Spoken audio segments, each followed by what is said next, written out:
오늘 하나님께서 우리에게 주신 말씀은 히브리서 13장 말씀입니다. 13장 1절에서 8절까지 말씀을 같이 보겠습니다. 제가 가진 신약성경 368면점에 있습니다. 찾으신 줄 알고 히브리서 13장 1절에서 8절 말씀 합독하겠습니다. 형제 사랑하기를 계속하고 손님 대접하기를 잊지 말라. 이로써 부지 중에 천사들을 대접한 이들이 있었느니라. 너희도 함께 갇힌 것 같이 갇힌 자를 생각하고 너희도 몸을 가졌은적 학대받는 자를 생각하라. 모든 사람은 결혼을 귀히 여기고 침소를 더럽히지 않게 하라. 음행하는 자들과 간음하는 자들을 하나님이 심판하시리라. 돈을 사랑하지 말고 있는 바를 족한 줄로 알라. 그가 친히 말씀하시기를 내가 결코 너희를 버리지 아니하고 너희를 떠나지 아니하리라 하셨느니라. 그러므로 우리가 담대히 말하되 주는 나를 돕는 이시니 내가 무서워하지 아니하겠노라. 사람이 내게 어찌하리요 하노라. 하나님의 말씀을 너희에게 일러주고 너희를 인도하던 자들을 생각하며 그들의 행실의 결말을 주의하여 보고 그들의 믿음을 본받으라. 예수 그리스도는 어제나 오늘이나 영원토록 동일하시니라. 아멘. 오늘 이 말씀으로 성도는 무엇으로 사는가 라는 제목으로 말씀을 전하기를 원합니다. 한번 따라해 보실래요? 성도는 무엇으로 사는가? 네. 이 오늘 본문 말씀을 보면서 이 그리스도인의 삶에서 중요한 세 가지 관계가 있는 것 같아요. 그래서 그 첫 번째를 보니까 이웃과 형제들의 관계에서 어떤 관계를 맺고 사는가 하는 문제고요. 두 번째는 가정생활에 대한 이야기가 있습니다. 가정생활을 어떻게 할 것인가 하는 문제. 세 번째는 세상과의 관계인데 특별히 그 중에서도 물질, 돈에 대한 태도를 어떻게 가지고 살 것인가, 이런 세 가지를 오늘 말씀 가운데서 다루고 있습니다. 이 첫 번째 주제는 1절에서 3절까지 말씀인데요. 맨 첫 절을 보시면은 형제 사랑하기를 계속하라 이렇게 말씀합니다. 한 번 사랑하는 것으로 그냥 한두 번 사랑해 주는 것으로 그치는 것이 아니라 계속 사랑하라는 것이죠. 그러니까 그리스도인이라는 사람들은 사랑이라는 성품을 아주 자신의 본질이 되도록 그러한 삶을 살아가라. 계속 사랑할 수 있는 그러한 품성으로 살아가라. 그렇게 말씀합니다. 그리고 2절에 또 보니까 손님 대접하기를 잊지 말라. 왜냐하면 부지 중에 천사를 대접한 이들도 있었다. 이렇게 이야기합니다. 성경에 이런 사건을 보니까 아브라함과 사라가 천사들이 찾아온 것을 이렇게 잘 섬기는 그런 장면이 창세기 17장인가요? 16장인가? 나오죠? 지금도 천사들이 사람의 모습으로 이렇게 나타나는지 잘 모르겠습니다. 아세요? 저는 잘 모르겠는데 오늘 본문의 취지로 보면은 지금도 나타나지 않을까 그런 생각이 듭니다. 만약 천사가 나타난다면은 아주 연약하고 어려운 사람의 모습으로 그 앞에 나타나지 않을까. 사람들 안에 사랑이 있는지 그것을 테스트해 보지 않을까 이런 생각이 듭니다. 그 테스트하는 이유는 그 사람을 천사를 만나는 사람을 축복하기 위해서일 겁니다. 그리고 그를 통해서 그를 사용하기 위해서 그 앞에 나타나는 것이라고 생각을 합니다. 히브리서가 쓰여진 시대에는요, 이 그리스도의 복음을 전하기 위해서 많은 사람들이 순회 전도자가 되어서 나그네의 삶을 살았어요. 그러니까 이 사람들은 사실 지금 같으면 호텔도 있고 모텔도 있고 잘 데가 오직 많습니까? 그렇지만 그때는 뭐 이런 숙박업소들이 없었죠. 그러니까 그리스도인의 형제들이 이들을 먹이고 입히고 재워주는 일이 매우 중요했던 것입니다. 그리고 복음을 전하다가 옥에 갇힌 사람들도 사실 많이 있었는데 그들을 기억하고 도우라고 말씀하고 있습니다. 그 그리스도 안에서 한 몸 된 지체들에게 로마서 12장 15절에 이런 말씀이 있죠. 즐거워하는 자들과 함께 즐거워하고 우는 자들과 함께 울라. 네, 미국에 제가 와서 느낀 거는 이게 우리 미국에 사시는 분들은 자기 집에 초대하거나 집을 오픈하는 것을 굉장히 좀 어려워한다는 느낌을 제가 좀 많이 받았습니다. 물론 다들 바쁘게 사시기 때문에 손님 오려면은 그죠? 면이 있으니까 청소도 해야 되고 좀 준비도 해야 되고 얼마나 힘들겠습니까? 이해는 되는데, 근데 집을 개방한다는 것은 우리의 마음을 열고 또 어떤 다른 지체들을 사랑한다는 그런 표현이 되겠죠. 그래서 우리 교회 성도님들은 집이 좀 청소가 안 돼 있더라도 너무 부담 없이 이렇게 지체들을 초청해서 같이 마음도 나누고 그런 교회가 되면 참 좋지 않을까. 저는 개인적으로 그런 생각을 해봅니다. 이 톨스토이가 아주 신앙이 있던 크리스천 작가죠. 톨스토이의 단편 중에 사람은 무엇으로 사는가 하는 소설이 있어요. 읽어보신 분이 있는지 모르겠는데 이 소설이 이 말씀하고 참 비슷하다는 생각이 들어서 잠깐 소개를 해보려고 합니다. 이 구두수선하고 살아가는 세몬이라는 사람이 주인공으로 등장하는데요. 되게 가난해요. 빵을 사다가 이 가족들을 먹일 만한 그러한 경제적인 풍성함이 없어요. 하루하루 사는 그런 사람입니다. 근데 길거리에 나갔다가 젊은 남자를 발견해서 집으로 데려왔어요. 그럼 제일 처음 일어나는 일이 뭐겠습니까? 와이프한테 엄청 바가지 끌고 그죠? 욕먹는 일이 아니겠습니까? 그래서 막 엄청 화를 내고 이래서 난감했는데 다행히 와이프도 신앙이 있었기 때문에 잘 이해하고 같이 살게 됩니다. 그래서 이 미하일이라는 사람인데요. 같이 이제 구두수선을 하면서 같이 살아가게 됩니다. 근데 사실은 이 미하일이라는 사람이 하나님께 징계를 받아가지고 이 땅에 떨어진 천사였어요. 그래서 하나님께서 이 천사에게 네가 세상에서 내가 주는 숙제 세 가지에 대한 답을 찾으면은 내가 징계를 풀고 너를 다시 하늘로 불러가겠다. 이렇게 말씀하신 거예요. 그래서 이 답을 찾아가는 것이 이 소설의 어떤 주제, 내용이 줄거리입니다. 첫 번째 하나님께서 내준 숙제가 뭔가 하면은 인간의 내면에 무엇이 있는가, 거기에 한 답을 찾으라는 거예요. 그래서 미하일은 이 길거리에 막 자기가 벌거벗고 버려졌을 때에 많은 사람들이 지나갔지만은 돕지도 않고 그냥 버려두고 그 추운데 그냥 지나가는 사람을 보면서 인간의 내면에 이기심이 있고 무관심하고 냉혹함이 있구나. 그리고 이게 답이 아닐까. 이런 생각을 하고 지냈는데 이 세몬의 가정을 만나면서 인간이 아무리 어려워도 다른 사람을 도울 수 있는 그 사랑이 있구나. 그것을 느끼게 됩니다. 그래서 첫 번째 답을 인간의 내면에는 사랑이 있습니다. 이것으로 찾았다는 거예요. 두 번째 하나님의 그 숙제는 인간에게 허락되지 않은 것은 무엇인가 하는 그 질문이에요. 인간에게 허락되지 않은 것이 뭐가 있을까요? 생각이 잘 안 나죠? 네. 한 사건을 통해서 그 답을 얻게 되는데요. 어떤 부자가 와서 자기가 어디 가야 되니까 아주 튼튼하고 좋은 가죽 구두를 만들어 달라고 비싼 그 값에 이렇게 주문을 하고 간 거예요. 근데 그 다음날 이 사람이 죽었어요. 네.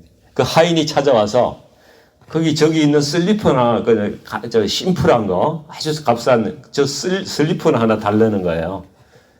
그렇게 그 사건을 통해서 이 미하일이 이제 발견하게 되는 것이 인간에게 자기에게 진짜로 필요한 것이 무엇인지 아는 것이 허락되지 않았다는 거예요. 사람은 미래를 모른다는 것입니다. 뭐가 진짜 필요한 건지를 모른다는 거예요.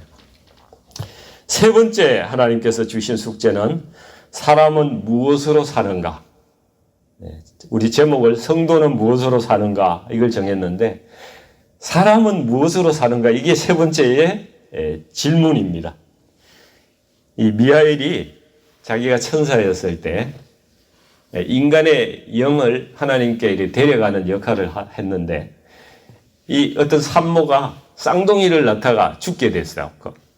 근데 그 여인의 영을 하나님 앞에 인도해서 가야 되는데 그 쌍둥이를 놔두고 이 여인을 데려가려고 하니까 천사로서도 도저히 마음이 안 내키는 거예요. 그래서 하나님께 말을 안 들었어요. 그래서 말씀을 거역해서 징계를 받고 땅에 떨어진 거예요. 근데 나중에 이 쌍둥이 엄마가 죽고 남겨진 이 쌍둥이가 굉장히 훌륭하게 자란 것을 나중에 만나게 되는 거예요. 그래서 보니까 이 쌍둥이들을 다른 어떤 여인이 불쌍히 여겨가지고 사랑해주고 잘 키웠더라는 것입니다. 그래서 사람은 무엇으로 사는가 여기에 대한 대답을 얻게 되는데요. 이 모든 사람들은 각자가 자기 자신의 일만 잘하고 노력해서 잘 살아갈 수 있다고 이제 사람들이 생각을 하지만은 사실은 서로 주고받는 사랑으로 살아가는 것이 이 세상이더라는 것입니다. 그래서 하나님께서는 사람이 자기에게 무엇이 필요한지를 사람에게 무엇이 필요한가를 미리 알려주시 않는 이유는 사람들이 서로 무관심하게 모른 척하고 그렇게 살아가지 말고 서로 우선 하나가 됨으로써 서로에게 무엇이 필요한가를 깨달아가라. 그러한 뜻이 있다는 것입니다. 그래서 하나님께서 이 성도를 향해서 첫 번째로 원하시는 것, 우리가 이웃을 향해서 형제들을 향해서 서로 사랑하며 도우며 하나가 되어서 서로 보살피면서 살아가는 것을 하나님은 가장 귀하게 여기신다. 오늘 말씀 꼭 같은 거예요. 네, 꼭 같습니다. 두 번째는 4절 말씀, 우리 읽은 본문 말씀. 모든 사람은 결혼을 귀히 여기고 침소를 더럽히지 않게 하라. 음행과 간음하는 자들을 하나님께서 심판하신다고 말씀하고 있습니다. 이 혼인의 정결함인데요. 곧 거룩함을 말씀하고 있습니다. 제가 한국의 그 성남에 이게 분당에 살 때에 그 판교가 바로 옆이거든요. 그 판교에 우리들 교회 김양재 목사님, 여성 목사님이 심호하시는 교회가 있는데요. 그게 간판이 하나 크게 붙어 있어요. 경부고속도로에서 지나가다가 보면은 눈에 잘 보입니다. 항상 어떤 글귀가 써져 있는데 제가 가장 기억에 오래 남는 그 글귀가 결혼의 목적은 행복이 아니라 거룩입니다. 이런 글귀가 있었어요. 이 참 귀한 말씀 아닙니까? 우리 성도님들 결혼한 자녀들에게나 어떤 기념일에 또 결혼할 자녀들이 있으면은 이 글귀를 선물로 줬으면 좋겠어요. 결혼의 목적은 행복이 아니라 거룩입니다. 하나님 앞에서 결혼을 했다면은 그것은 언약입니다. 언약은 거룩한 것입니다. 가정과 교회는 언약이라는 점에서 그 본질이 사실상 같습니다. 가정은 남편과 아내의 언약이죠. 교회는 신랑 대신 예수님과 신부되는 교회와의 언약입니다. 이 거룩함을 훼손하는 것은 하나님께서 가장 싫어하시는 일이라는 것이죠. 믿음의 본질은 신실함에 있습니다. 믿음은 원래 피스티스라고 그러잖아요. 이것이 신실하다는 뜻이거든요. 믿음의 본질은 신실함입니다. 그래서 곁눈질하는 것은 신실하지 않은 것이죠. 하나님께서 가장 싫어하시는 것을 성경에서 찾아보면은 우상 숭배 그리고 엄난과 간음과 같은 그런 신실하지 않은 그러한 행위들이라는 것입니다. 가정과 교회를 향한 하나님의 한결같은 명령은요, 거룩이에요. 내가 거룩하니 너희도 거룩하라. 팀 켈러 목사님께서 설교에서 이런 말씀을 한 게 있어요. 결혼의 목적이 행복이 되면은 행복하지 못한 날이 많아진다. 왜냐하면은 인간은 자기 중심적이기 때문에 늘 갈등이 있게 마련이에요. 그러나 결혼의 목적이 거룩이 되면은 행복은 저절로 따라오는 것이다. 남녀가 사랑해서 결혼을 하잖아요. 그런데 어느 날 가정이 깨어져요. 그렇게 불같은 사랑을 했는데 왜 깨어지냐고요. 사랑으로만 결혼해서 그런 것입니다. 사랑으로만 결혼해서 그렇다는 거예요.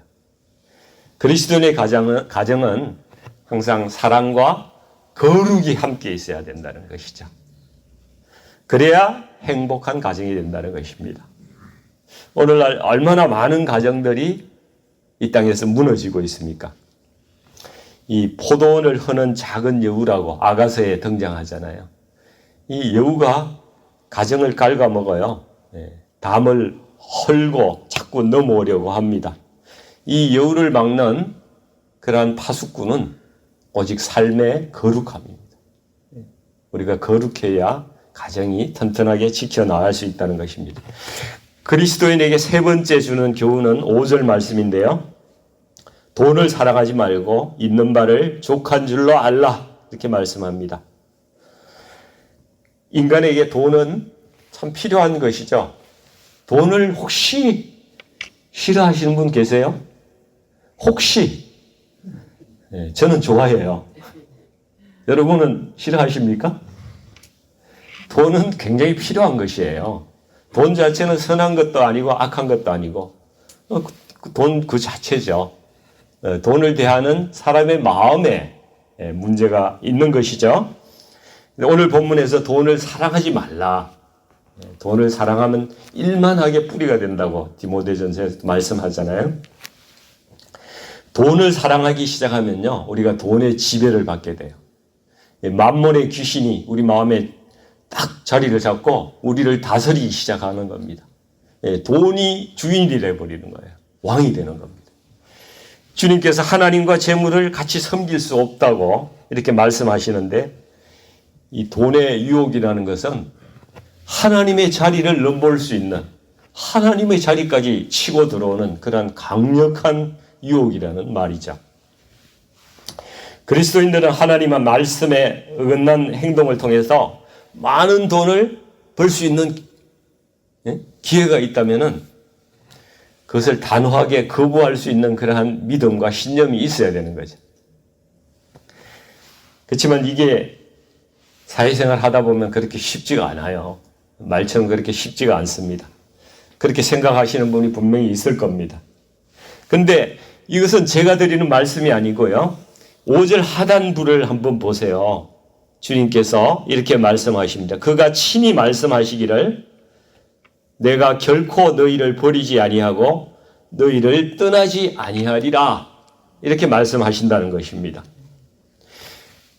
우리가 돈에 대해서 애착을 갖는 이유는요, 혹시라도 이게 없어지면은 내 인생이 너무 어렵지 않을까, 내 인생이 황폐하게 정말 힘들게 살지 않을까 두려워서 그러는 겁니다.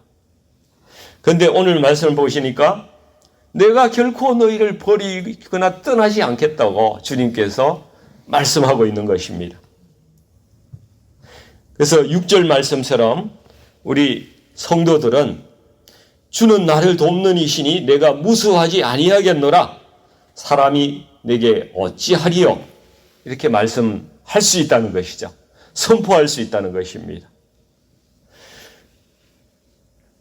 돈이나 성공을 위해서, 인정을 받기 위해서, 좋은 평가를 받기 위해서, 혹은 자신의 미래를 위해서 하나님 말씀보다 사람의 말을 더 따르고 그렇게 살아가는 그런 사회생활 하시는 분, 직장생활을 하시는 분이 많이 있어요.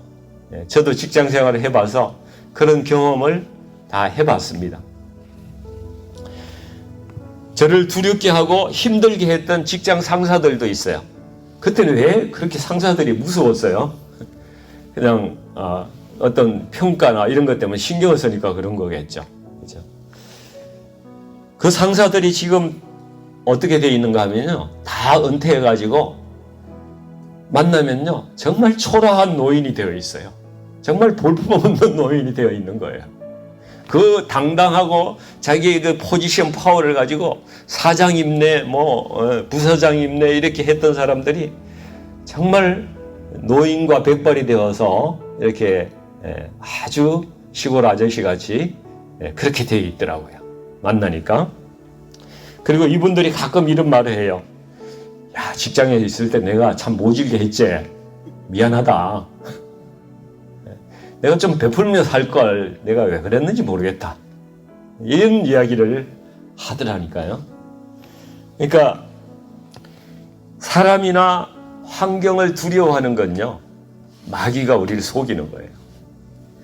잠언 29장 25절에 사람을 두려워하면 올무에 걸리게 되려니와 여호와를 의지하는 자는 안전하리라 이렇게 말씀하고 있습니다. 우리는 사람을 두려워하지 않아야 됩니다. 환경을 두려워하지 않아야 된다는 것이죠.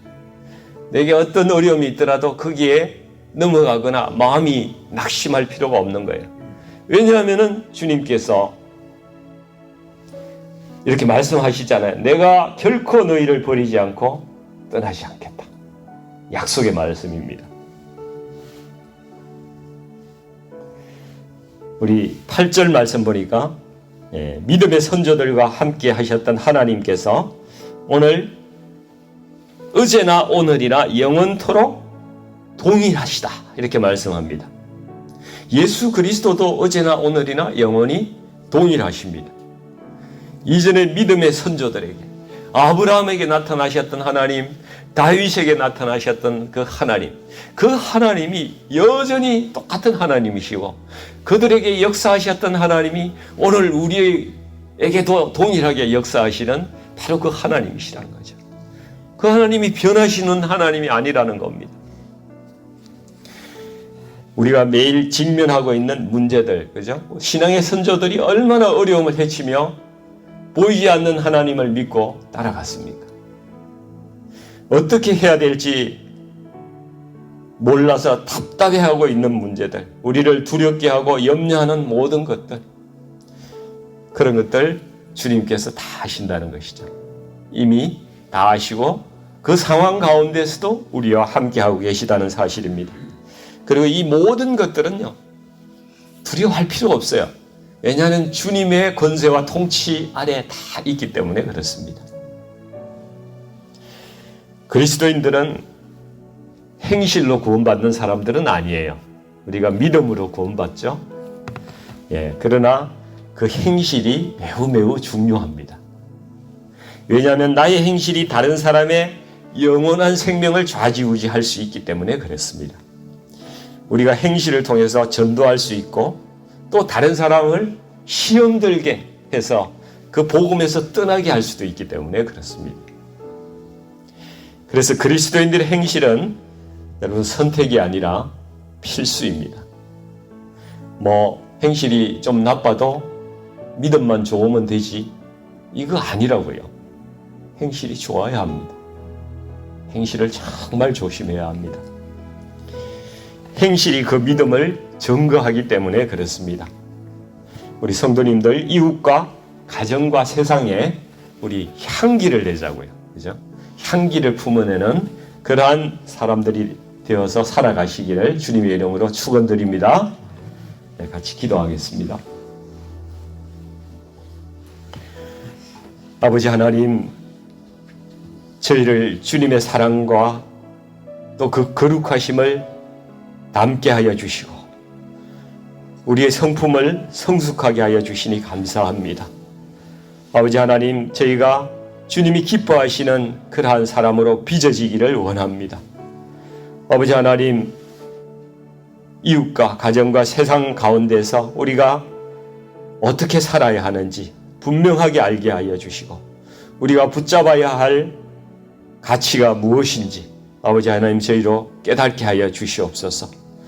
그래서 주님을 닮은 사람으로 살아감으로써 우리를 통해서 복음이 더 전해지게 하여 주시고 많은 사람이 죽게 돌아오는 그러한 주님의 도구로 쓰임받는 저희가 될 수 있도록 하나님 저희들을 사용하여 주시옵소서.